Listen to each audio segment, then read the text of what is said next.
Hello everyone, welcome to this channel word track with PRM. मैं प्रियंका और मैं सभी लोगों का स्वागत करती हूँ हमारे इस चैनल पे। मैं इस चैनल पे वर्ड मीनिंग और वोकैबुलरीज़ के वीडियोस लाती हूँ जो हर तरह के लोगों के लिए, स्टूडेंट हो चाहे वो जो डेली बेस पे इंग्लिश सीखना चाहते हों, सबके लिए इम्पॉर्टेंट है। ठीक है, तो चलिए आज का हमारा पहला शब्द है शपथ। शपथ, शपथ को हम ओथ कहते हैं, OATH, ओथ। शपथ, OATH, ओथ मीन्स शपथ। जैसे कहते हैं ना शपथ ग्रहण करना, तो उसे हम ओथ कहते हैं। हमारा अगला शब्द है पद। पद, पद का इंग्लिश होता है पोस्ट, POST, पोस्ट। पोस्ट को हम पद कहते हैं। ठीक है, किस पद पे हो जैसे होता है ना। हमारा अगला शब्द है पद का नाम। पद को तो हम पोस्ट कहते हैं, लेकिन जब पद का नाम या ओहदा होता है, किस ओहदे पे हो या किस पद पे हो, पद का नाम बताओ, तो उसे हम डेजिग्नेशन कहते हैं। DESIGNATION, DESIGNATION, designation. डेजिग्नेशन का मतलब ओहदा। हमारा अगला शब्द है सेवानिवृत्त। सेवानिवृत्त, सेवानिवृत्त को हम रिटायर्ड कहते हैं इंग्लिश में, RETIRED, रिटायर्ड। अगला शब्द घोषणा। घोषणा, घोषणा को हम इंग्लिश में अनाउंसमेंट कहते हैं, ANNOUNCEMENT, अनाउंसमेंट। अनाउंसमेंट का अर्थ घोषणा। अगला शब्द किला। किला को हम कैसल भी कहते हैं और फोर्ट भी कहते हैं, CASTLE, कैसल मतलब किला, और FORT, फोर्ट मीन्स भी किला। लेकिन कैसल और फोर्ट में अंतर क्या होता है? कैसल उस किले को कहते हैं जहाँ राजा और रानी रहा भी करते थे। फोर्ट उस किले को कहते हैं जहाँ रहा भी जा सकता है और लोग नहीं भी रह सकते हैं। तो ये अंतर है कैसल और फोर्ट के किले में। हमारा अगला शब्द है चुनौती। चुनौती, किसी को जैसे चुनौती देते हैं तो कहते हैं ना चुनौती देना, मतलब चैलेंज। इसको इंग्लिश में चैलेंज पढ़ते हैं, बोलते हैं CHALLANGE,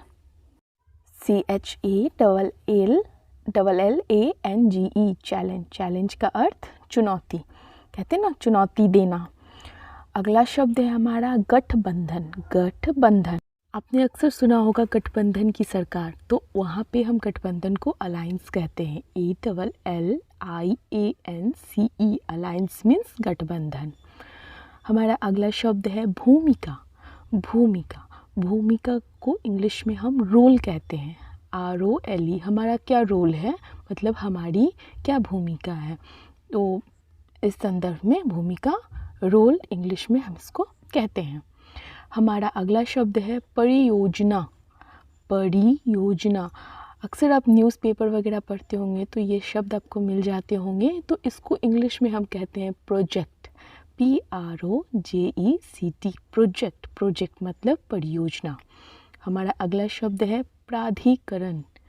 प्राधिकरण, प्राधिकरण का इंग्लिश होता है अथॉरिटी, AUTHORITY, अथॉरिटी। जैसे कहते हैं ना उस व्यक्ति की अथॉरिटी, बहुत अथॉरिटी है उसको ये कार्य करने की। हमारा अगला शब्द है विवाद।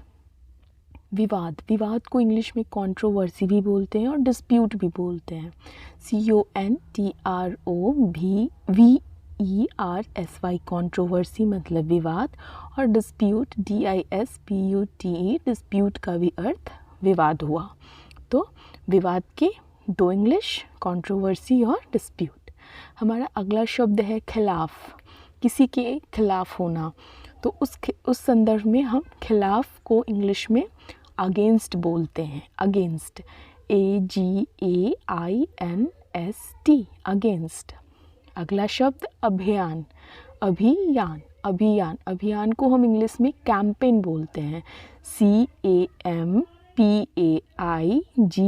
कैंपेन। कैंपेन का अर्थ अभियान। ठीक है, हमारा अगला शब्द है उद्देश्य। उद्देश्य, उद्देश्य को हम इंग्लिश में पर्पस बोलते हैं, PURPOSE। जैसे कहते हैं ना क्या उद्देश्य है आपका, मतलब पर्पस, क्या पर्पस है आपका। ठीक है, हमारा अगला शब्द है विभाग, विभाग, विभाग को इंग्लिश में हम डिपार्टमेंट बोलते हैं,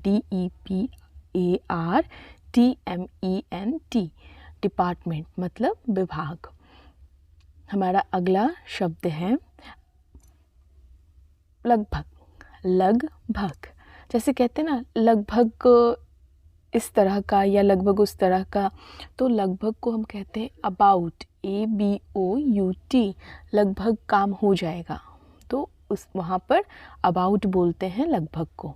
हमारा अगला शब्द है निवेश, निवेश, निवेश जैसे कहते हैं ना निवेश करना कहीं पर, तो उस संदर्भ में निवेश को हम क्या कहते हैं, investment, investment, INVESTMENT, investment, investment का मतलब निवेश। अगला शब्द है निर्माण, निर्माण, निर्माण को हम इंग्लिश में कंस्ट्रक्शन बोलते हैं, CONSTRUCTION, कंस्ट्रक्शन। अगला शब्द एकीकृत, एकीकृत, एकीकृत को हम इंटीग्रेटेड बोलते हैं, INTEGRATED, एकीकृत, इंटीग्रेटेड, इंटीग्रेटेड का अर्थ एकीकृत। जैसे कहते हैं ना किसी चीज़ को एकदम एक जैसे कहते हैं इंटीग्रेटेड है, वो सम्मिलित, मिला हुआ, तो वहाँ पर हम इंटीग्रेटेड, एकीकृत। तो अगर आपको मेरा कंटेंट अच्छा लगता हो तो आप मेरे चैनल को सब्सक्राइब ज़रूर कीजिएगा, और मेरे चैनल को सब्सक्राइब करने के साथ वीडियो पसंद आए तो उसे लाइक भी कीजिएगा। मैं इस चैनल पे बहुत सारी वोकैबलरीज़ लाऊंगी, बहुत सारी वर्ड मीनिंग्स लाऊंगी जो Hindi to medium Hindi to English और इंग्लिश टू हिंदी